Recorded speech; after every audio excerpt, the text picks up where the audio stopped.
It would appear that we are in the midst of the greatest paradigm shift our species has ever seen.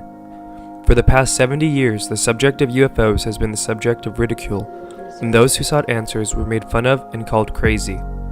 But now, many high-level government officials and U.S. military fighter pilots are coming forward saying the phenomena is real, and UFOs are being presented in a serious manner on mainstream media like never before. The U.S. Navy is preparing new guidelines for pilots on how to report sightings of UFOs. New reports 5 pilots coming forward over the weekend saying they've had multiple mid-air encounters with high-flying, fast-moving objects. Well, it's a bird, it's a plane, no one knows. Unidentified flying objects have been spotted by Navy pilots and nobody knows. Tonight, CNN has learned the Pentagon had a secretive program to research UFOs like the one Fravor spotted. It would appear that we are in the midst of a U.S. government-controlled disclosure on this subject, something UFO researchers have wanted for decades. One of the sparks that led to this drastic change would come from one of the most unlikely places, Blink-182 frontman Tom DeLonge. Over the past few years, Tom DeLonge has accomplished something no one thought was possible. He has accumulated a diverse list of highly credible people from multiple military and government agencies to rationally discuss the UFO phenomena on mediums that will reach the American public and the world. With the help of his advisors, Tom has painted a grim and disturbing picture of what is behind the UFO phenomena and the reasonings behind years of secrecy on the part of world governments. This all sounds crazy, and it is. Tom DeLonge is either being used as a disinformation agent by these people, or this is the real deal UFO disclosure. So let's look at Tom DeLonge's UFO timeline of events and answer the following questions. How did he get interested in the subject? How did he get involved with these high-level officials? What does the future of this disclosure look like? What is the reasoning behind how governments treat the UFO subject? And what does Tom DeLonge say is behind the UFO phenomena, and what are their intentions? Let's find out and take a closer look at Tom DeLonge. Man, I heard something about Tom, about aliens. Tom's my good friend. He is pursuing his journey in finding UFOs and aliens. So, shit, you want to get me started on UFOs? But just that one story. What do you hope happens after people see this? This is not just a show to entertain. This is a mechanism to change the way the government acts. You're going to see us dealing with the Senate, us meeting with the intelligence services of other governments, and everyone is coming out of the woodwork and saying, this is real, we got to do something about it, and it very well could be a threat, but we can't put our head in the sand. So you're obsessed with UFOs, right? Is that safe to say? It's safe to say, but it's not so much just the UFO itself. I mean, I don't call them that anymore. We call these advanced aerial threats. They're different, but threats. You honed in on a word we weren't supposed to really get into here.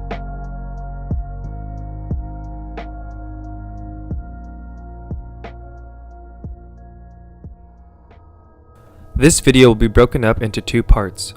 For the first part, we will go through the timeline of events that led Tom DeLonge to the point he is at today, and the apparent disclosure that is occurring.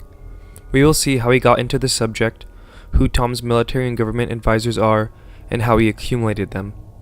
Once we have established Tom's timeline of events, we will move into part 2 of this video. For part 2, we will piece together everything Tom has said regarding the UFO phenomena itself, and attempt to paint the grand overall picture of what these UFOs are and their intentions, all according to the information Tom has received through his military and government advisors.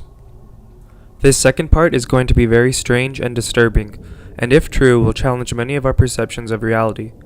All of this information will come from hours of interviews, countless articles, and mainstream media coverage.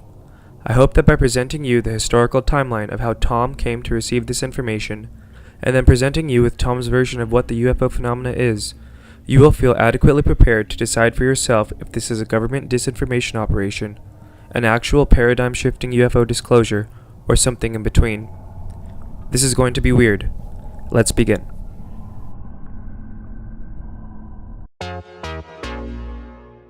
Tom DeLonge was born on December 13, 1975, in Poway, California.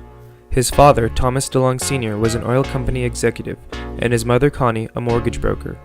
His first musical instrument was a trumpet, which he received as a Christmas gift at age 11. It was during this time that Tom also began another passion of his, Skateboarding. Tom DeLonge first began skateboarding in the 3rd grade, which would consume much of his activity outside of school.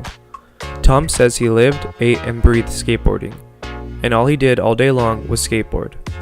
In high school, Tom was the homecoming king and was quite popular amongst his peers. However, he did not get good grades in his classes. It was during this time that he first began reading books on general conspiracy theories, which soon turned into a lifelong obsession with the UFO phenomena. Tom would create the band Blink-182 with Mark Hoppus and eventually settle with drummer Travis Barker. By the late 1990s, this punk band would become a global sensation and began performing around the world, catapulting Tom, Mark, and Travis into stardom. During this time, Tom would continue his passion for UFOs and read hundreds of books on the UFO phenomena while in the Blink-182 tour bus. He read books by Jacques Vallée, Stanton Friedman, John Keel, and countless others, and he would begin to formulate his own opinions on the UFO phenomena and why governments cover it up.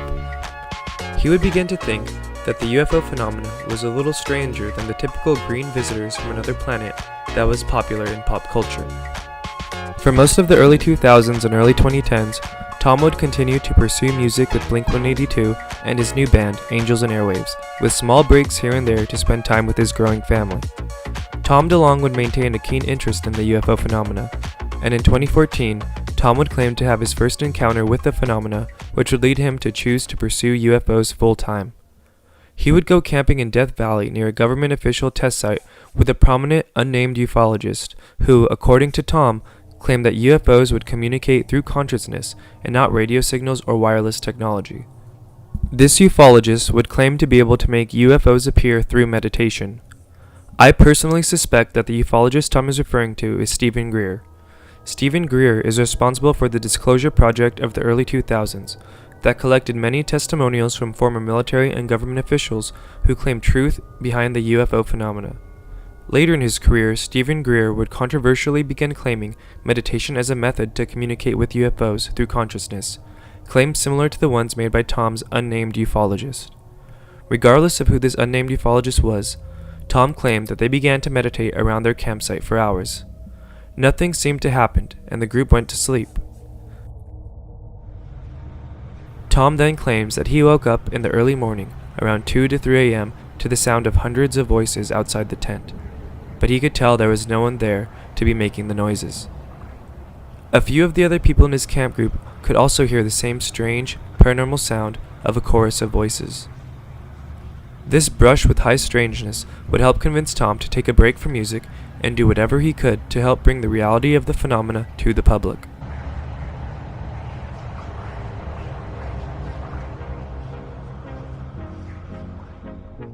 In 2015, Tom DeLonge officially left Blink-182 to pursue UFOs.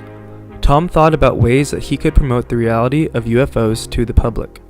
He reflected on how when he saw the movie 13 Days about the Cuban Missile Crisis, he was suddenly more interested in that subject than he had ever been learning about it in school. After seeing the drama of the Cuban Missile Crisis unfold on film, he was inspired to do more research into the actual events that transpired. Tom DeLonge thought that the 13 Days method would be a great way to approach the UFO subject, which to him had never been accurately portrayed in cinema. He envisioned creating audience-engaging TV shows, movies, documentaries, and books that slowly disclosed the reality of the UFO phenomena to the public. Tom began drafting fiction and non-fiction books on the UFO phenomena. He began writing a fiction series with New York Times bestselling author A.J. Hartley and a non-fiction series with UFO researcher Peter Levenda, both titled Secret Machines. The fiction series portrays the UFO phenomena through the point of view of characters connected to the military, the UFO conspiracy scene, and big business financing projects to combat the phenomena. The non-fiction series attempts to show how the UFO phenomena is connected throughout multiple points in human history and development. Though he was working hard, Tom felt that if his grand disclosure goal was to be successful, he would need cooperation from the government and advisors with knowledge of the UFO phenomena. So Tom set out on his journey to collect advisors from some of the highest echelons of government and military. Tom has relayed the following timeline of events on various interviews using vague language to describe the people he is referring to. Based on the information that came out later, I will state who and what I suspect Tom is referring to. Tom claims that due to his celebrity, he was invited to introduce the lead aerospace executive at an open house for families of a top defense aerospace contracting company. I suspect that he is referring to Lockheed Martin, and more specifically their Special Departments Division, Skunk Works. Lockheed Martin is responsible for a number of aircraft designs, including the U-2 bomber, the Lockheed SR-71 Blackbird, which holds the fastest record of any plane created by man, the Lockheed F-117 Nighthawk, the Lockheed Martin F-22 Raptor, and the Lockheed Martin F-35 Lightning II. Experimental aircraft developed by Lockheed Martin Skunk Works are often tested and developed at the infamous Area 51 and Groom Lake sites. When Tom was invited, he knew exactly who this group of people was, so he agreed to introduce the lead executive on one condition: that after introducing the lead aerospace executive, he would be able to get 5 minutes alone with him to discuss matters of his choosing. This was arranged, and when Tom met with the executive, he pitched his idea. He was sure not to use the term UFO in their initial meeting, but instead referred to his project as one that would help the youth lose their cynical view of the military and defense contractors. The executive set up a follow-up meeting to discuss the matters further, and they returned to the family open house. The second meeting was more intense than the first. Tom claims that this meeting was behind 4 layers of security: armed guards, an electronic code entry system, hallways filled with white noise, and in a room with no windows. This time, Tom's meeting was with the lead aerospace executive and 2 other aerospace executives.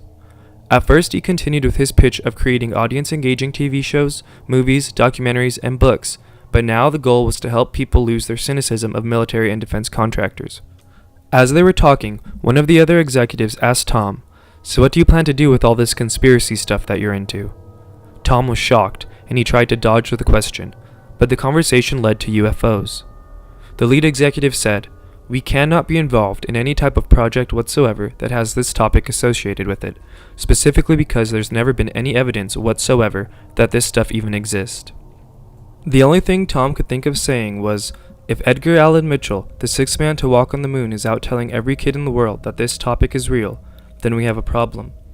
Tom then asked to speak to the lead aerospace executive alone, and Tom continued to pitch his idea of UFO disclosure that highlighted the good work that the government and military was doing regarding the issue. The lead executive listened, and eventually revealed that yes, UFOs are real, and that Tom's plan of a slow disclosure on the issue could actually work in revealing the reality of the UFO phenomena to the world. The lead aerospace executive then connected Tom with someone who he called the General to discuss Tom's idea. After much email communication occurred between them, Tom and the General met at a restaurant in a random airport that they both flew to specifically for that meeting. They sat there and discussed the disclosure idea, and eventually the General said, "It was the Cold War, and every single day we lived under the threat of nuclear war. Every single day we really believed that nuclear war could happen at any moment. And somewhere in those years we found a life form. And everything that we did and every decision that we made with that life form was because of the consciousness at that time." The General discussed how UFOs would interfere with American and Soviet nuclear weapons in an attempt to instigate a conflict between the Soviet Union and America, and that there are heroes in Russia who did not fire back when the UFOs manipulated radar systems to appear as if Americans had launched a first strike. After much discussion, the General then also agreed that Tom's disclosure idea could work. The General also stated that this was a great time for this to happen. I suspect that this is due to the fact that during this time period, U.S. Navy fighter pilots reported hundreds of UFOs off the East Coast. The approval of this high-level general would be a huge turning point for Tom and his efforts. This general would use his clout to go collect advisors for Tom to assist him in this disclosure mission. He got advisors that dealt with space, intelligence, biological warfare, and even with someone representing the President of the United States. Their goal was to help the youth understand that the UFO phenomena is real, but that the government is doing really good work regarding the issue, and that the government isn't covering it up due to malice towards citizens, but because it is an ongoing problem that they still don't fully understand. Tom's credibility regarding this whole timeline of events was highly doubted by many as he was collecting his advisors. Many people believed he had gone completely crazy due to the claims he was making about working with an aerospace executive, a general, and many other high-level officials in a coordinated effort to bring UFO disclosure. Many people had completely written Tom DeLonge off. However, during the 2016 U.S. presidential election, Tom DeLonge's extreme claims would be corroborated.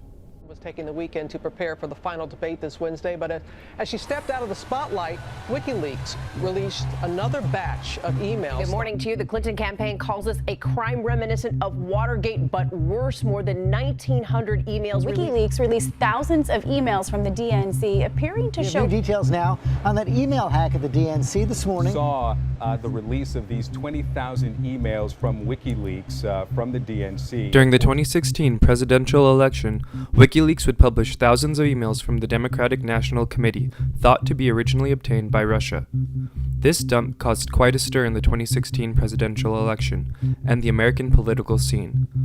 Among the thousands of leaked emails emerged emails of Tom DeLonge discussing UFOs with John Podesta.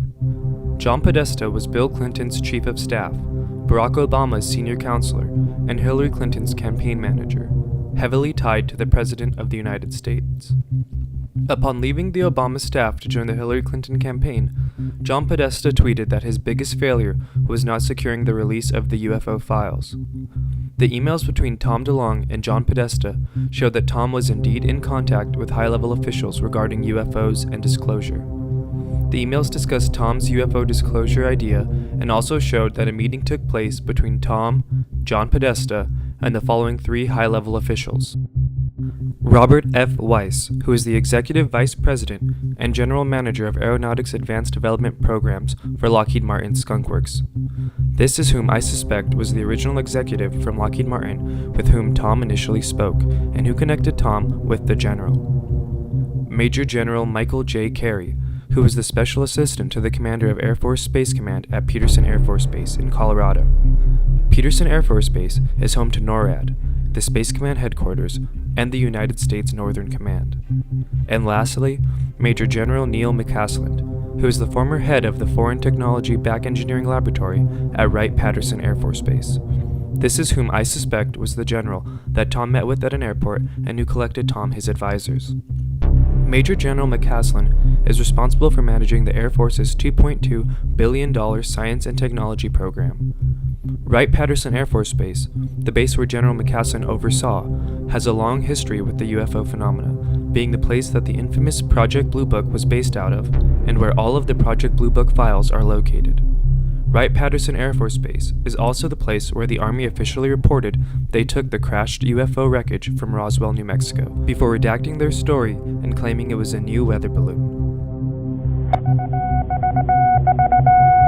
Headline edition, July 8, 1947.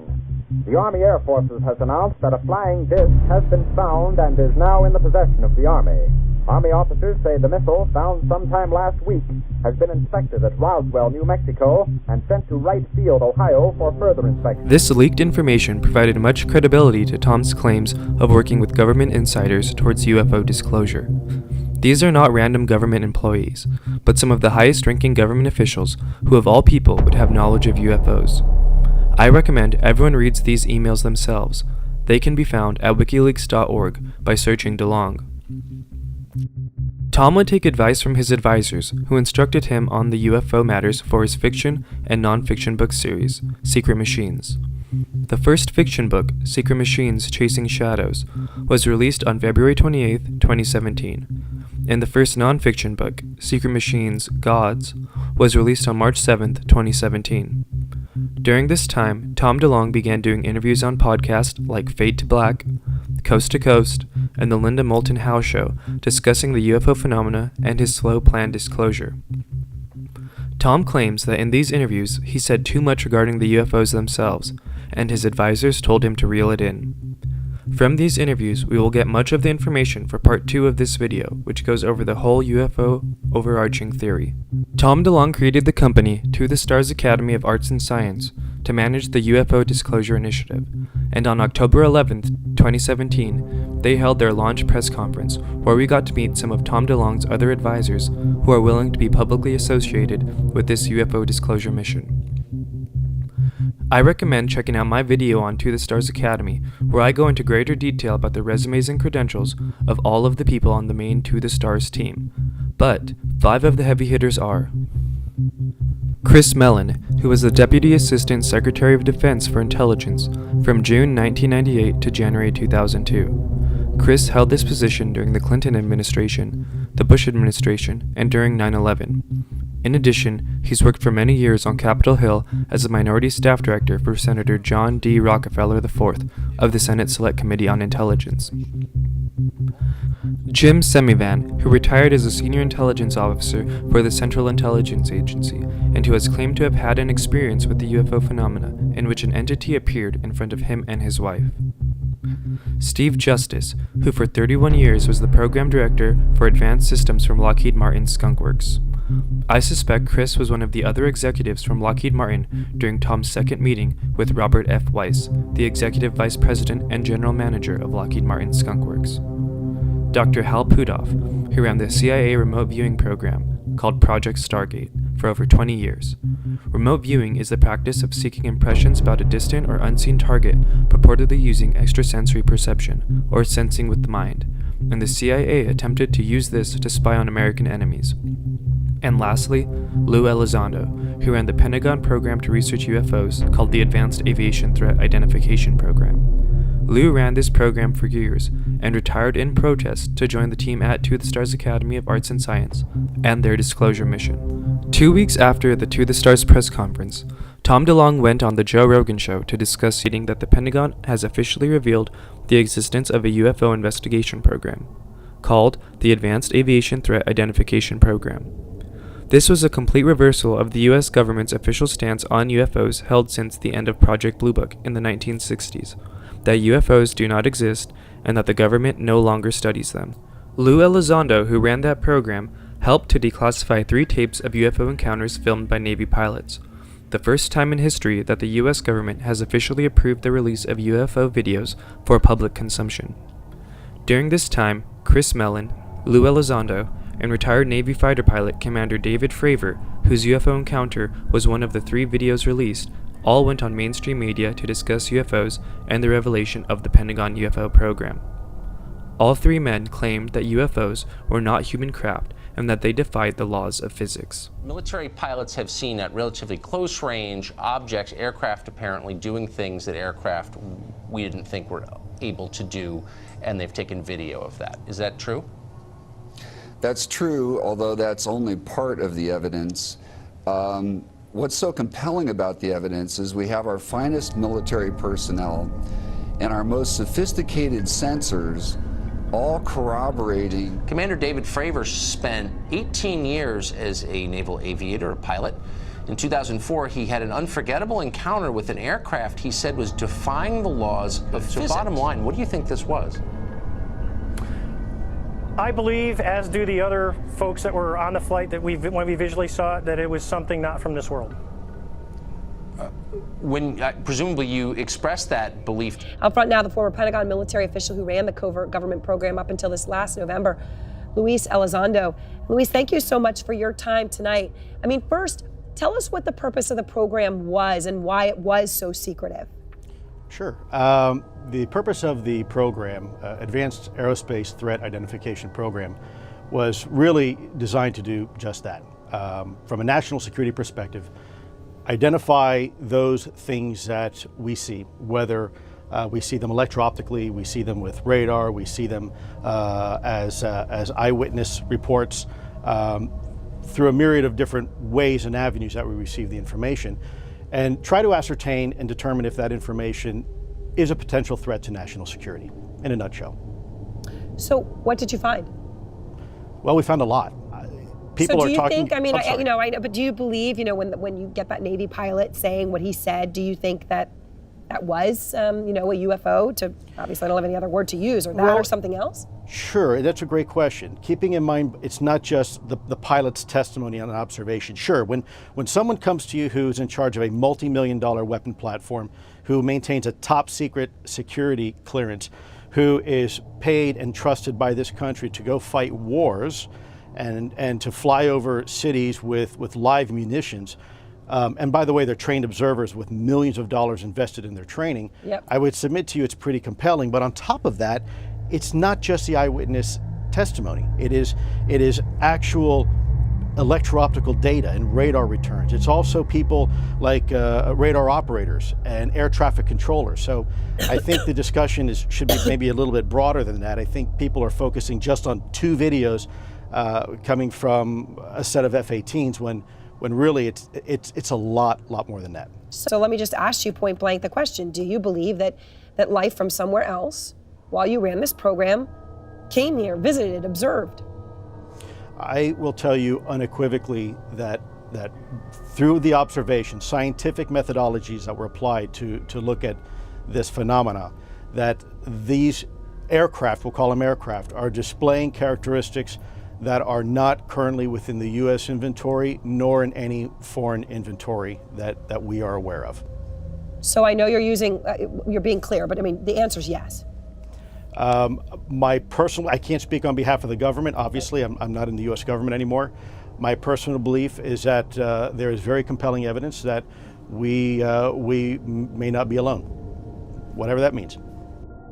This initial story immediately went viral, and UFOs became a topic of serious discussion in the US and in the world. The significance of the revelation of the Pentagon UFO program and the declassification of the UFO videos cannot be understated. This is a total reversal of all previously held positions by the US government towards UFOs. Tom DeLonge is currently producing a series on the History Channel called Unidentified: Inside America's UFO Investigation that aims to expose a series of UFO encounters collected by the Pentagon UFO program. This show contains personnel from foreign governments' UFO research departments and contains active-duty US military personnel, indicating that there is a high level of coordination going on towards this reported UFO disclosure. Tom DeLonge has accumulated a highly credible and diverse group of people who are all claiming that the UFO phenomena is real and needs to be addressed by society. This feat is unprecedented, and UFOs are being seriously covered in the mainstream media more than ever before, thanks to the efforts of Tom. As unlikely as it may seem, Tom DeLonge has helped put into motion something major. If this is a false flag, it will be one of the biggest in history, or if it really is UFO disclosure, it could completely change everything. We will just have to wait and see. Let me know if you think this is a false flag, a real UFO disclosure, or something in between. And in part 2, we will go over what Tom claims that the UFO phenomena is, all according to his advisors.